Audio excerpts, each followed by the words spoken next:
Nous allons parler des seniors d'Internet et des services sur Internet pour les seniors avec Pierre Coquart, qui est le président du directoire de Planète Média, connu pour les gens comme moi avec la marque Planète.fr, qui est un des premiers sites ou le premier site pour les seniors. Bonjour Pierre. Bonjour Frédéric. Peut-être vous présenter si vous le souhaitez, puis présenter Planète Média à ceux qui ne connaissent pas. Alors effectivement, Planète Média est une société qui a 20 ans, donc c'est plus une start-up. On a 20 ans sur le marché de la cyber économie. Donc ça s'est créé autour d'une idée très simple qui était de fédérer un public dit senior. Alors nous on parle de 55, 65 ans autour d'un site d'infotainment, donc c'est un site d'information grand public avec un certain nombre de divertissements autour du jeu, de la météo ou bien d'autres sujets. Et donc, ça s'est créé en 2000 avec seniorplanet.fr. Donc, ça va parler peut-être à certains de vos auditeurs.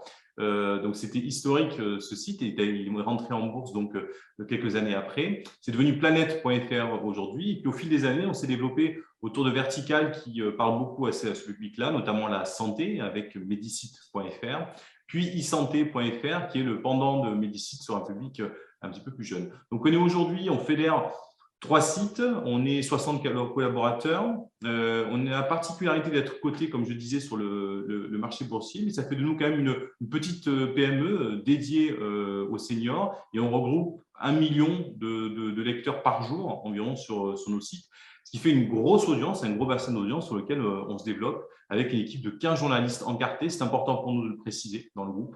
On a des journalistes qui ont une carte de presse qui travaillent historiquement avec nous. Voilà pour la présentation.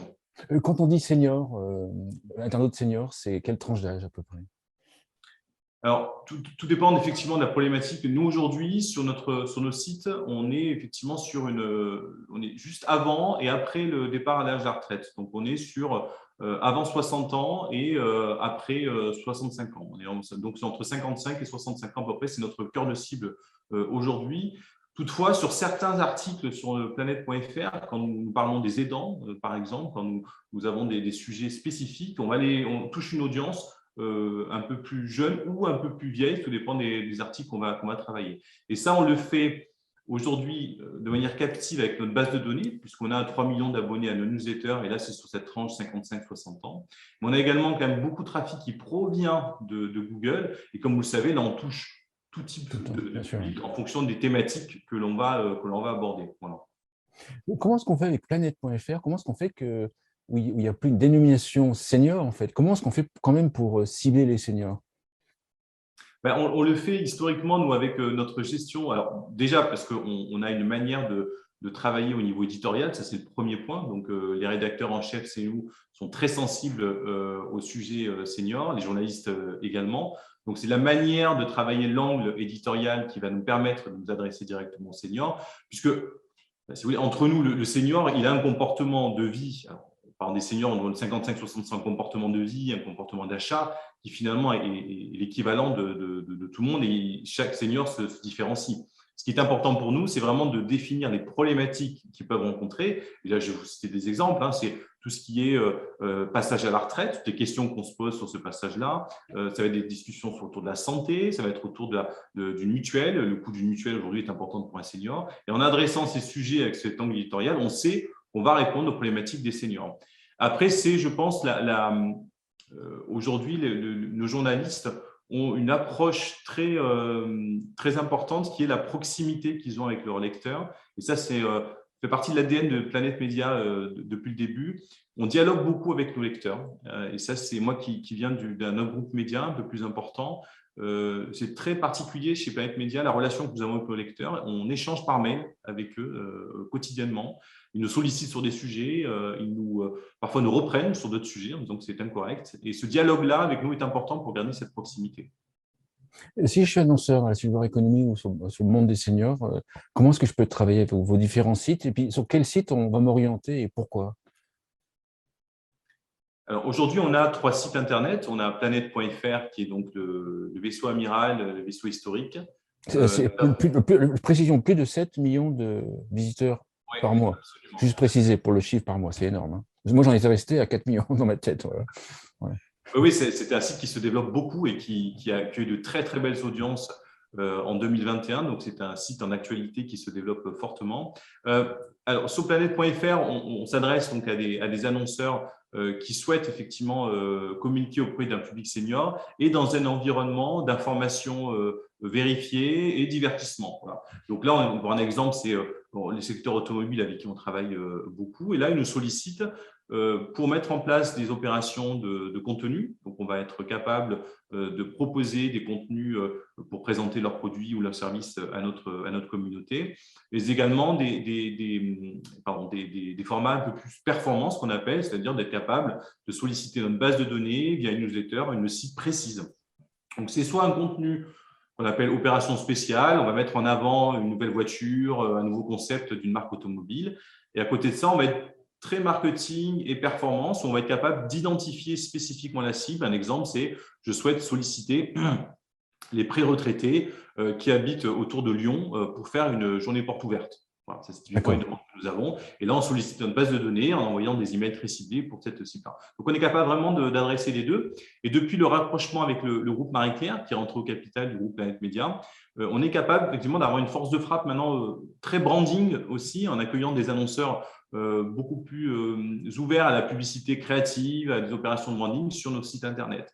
Et pour répondre et terminer votre question, le site aussi sur lequel on travaille beaucoup, c'est Medisite, qui est aujourd'hui le leader en audience quotidienne, médiamétrie. Donc, nous sommes devant l'ensemble des acteurs français en audience quotidienne, c'est important, parce qu'on a une audience très fidèle qui vient sur notre site chaque jour. Et là, on va s'adresser plutôt à des marques autour de laboratoires, la pharmacie, parapharmacie. Là, je donne un exemple, c'est Bioderma avec qui on travaille beaucoup. Et là, on va être sur des dispositifs on va dire, de publicité très visible avec des vidéos, des interviews, du contenu narratif. On va faire un certain nombre de choses pour créer un lien entre nos lecteurs et la marque Bioderma, par exemple. Voilà. Donc, ça va dépendre des verticales que vous souhaitez adresser et on va s'orienter sur l'un ou l'autre site.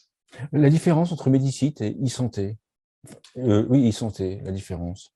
Oui, alors e-santé, c'est une acquisition qui a été faite par le groupe en 2016. La volonté d'e-santé est toujours d'adresser en fait un public plus jeune, donc autour de la maman, avec des problématiques santé différentes de Medicite. Medicite, on est toujours sur un public senior, donc on est vraiment Medicite le leader de la santé avec un ADN très fort sur une information vérifiée, une information sanitaire fiable, avec des contenus validés systématiquement par un collège de médecins. E-santé, on est sur quelque chose d'un peu plus léger, on va dire, sur du bien-être, sur un accompagnement plus jeune, d'un public plus jeune. En sachant qu'e-santé, dans les prochains mois, mais là, Frédéric, on ne l'a pas encore annoncé au marché, je vous en prie, e-santé va va changer complètement d'environnement. Ça va devenir un site d'information santé sans publicité, sans données, sans data. C'est vraiment le contre-pied de Medicite, avec un certain nombre de services qu'on va développer sur notre public senior. Donc, on va vraiment développer un site de santé particulier à côté de Medicite. J'imagine que ça fait partie de la stratégie Alpla 24. Absolument. Préciser de ce dont il s'agit. Oui, tout à fait. C'est effectivement, nous avons présenté il y a 6 mois à nos actionnaires, donc étant une société cotée, notre plan de développement Horizon 2024 qui s'appelle Alpla 24, dans lequel on retrouve 3 développements, 3 verticales que nous avons identifiées avec nos lecteurs, avec des échanges et des études, où on va proposer un certain nombre de services, donc un sur la partie santé, donc avec le nouveau site e-santé qui va proposer notamment un exemple de pouvoir poser une question à un médecin. On s'est rendu compte que nos lecteurs consultent nos contenus, nos articles sur des pathologies. Essayer d'avoir une information la plus fiable possible n'est pas suffisant. On souhaitait aller un peu plus loin entre la téléconsultation, la consultation en cabinet et la lecture d'un article. On pense qu'il y a un entre-deux. Sans aller voir un médecin, on a peut-être envie de lui poser juste une question par email. Et c'est ce qu'on souhaite mettre en place avec e-santé et un contenu et des services adaptés. Ensuite, j'imagine ne serait-ce que d'avoir un deuxième avis, par exemple. Beaucoup sont intéressés par avoir un autre avis que leur médecin traitant. Oui, tout à fait, puisque c'est vrai qu'on voit que là, aujourd'hui, sur la santé, on a un des pics, nous, de consultation avant et après une consultation de notre site Internet, avant et après la visite dans un cabinet. Avant d'aller voir les médecins, les gens viennent sur notre site pour essayer de se faire une idée de ce qu'ils ont et éventuellement préparer le rendez-vous. Et après la visite, ils viennent pour effectivement chercher un second avis. Vous avez complètement raison. Et là, on pense qu'il y a un accompagnement à faire sans devoir forcément refaire une téléconsultation. Une note importante là-dessus, c'est qu'on travaille avec certains acteurs, des gros acteurs français sur l'éducation des patients. C'est un sujet qu'on adresse depuis quelques mois, à savoir la lecture qu'on en fait de l'information santé aujourd'hui sur Internet est compliquée pour les médecins parce que vous savez, il y a des gens ont l'impression qu'ils sont tous médecins, qui peuvent aujourd'hui s'inventer un diagnostic en ligne. C'est un enjeu, un enjeu sanitaire fort parce que quand on va voir son médecin, c'est important au préalable d'avoir une bonne information, de savoir ce dont on doit communiquer. Et le pré-diagnostic en ligne ou le diagnostic en ligne, c'est une catastrophe. C'est tout ce qu'on veut éviter, nous, en tant qu'acteurs de l'information de santé. Et c'est pourquoi on veut développer ce type de service pour accompagner nos lecteurs. Et c'est pourquoi aussi nos contenus sont validés par des médecins. J'imagine que ces nouveaux services seront par abonnement, j'ose imaginer, pour les seniors. Oui, tout à fait. En fait, on va tester plusieurs modèles économiques. On va proposer un abonnement à nos lecteurs fidèles, incluant tous ces services. Donc, il va y avoir effectivement la possibilité de solliciter un médecin, accéder à des contenus exclusifs, des outils de diagnostic validés par des médecins en ligne. Donc, on va décliner un certain nombre de services tout au long de l'année et du parcours d'e-santé. Et on va également s'adosser à certains acteurs B2B. On va proposer cette application santé dans leur périmètre. Voilà. On va avoir ces deux leviers-là.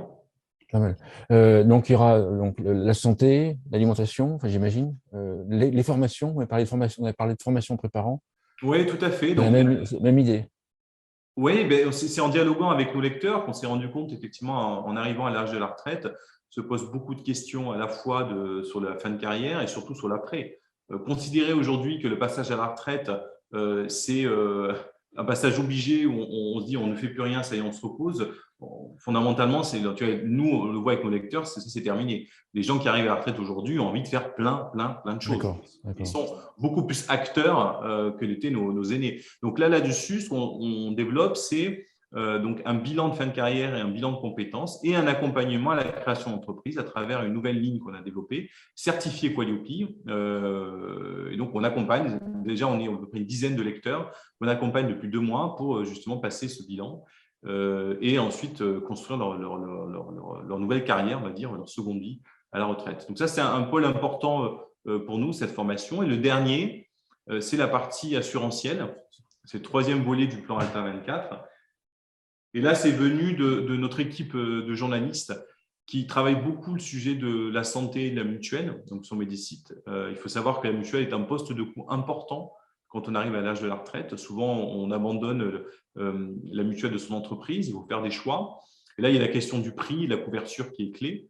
On a suffisamment de bagages, d'expérience, nous, aujourd'hui, pour accompagner nos lecteurs sur le choix de cette mutuelle. Et donc, on s'est doté d'une équipe de courtiers en interne qui, aujourd'hui, donc à la demande de nos lecteurs, on les rappelle et on les guide sur le choix de leur mutuelle. Donc là, c'est tout nouveau. Ça fait quelques mois que c'est mis en place.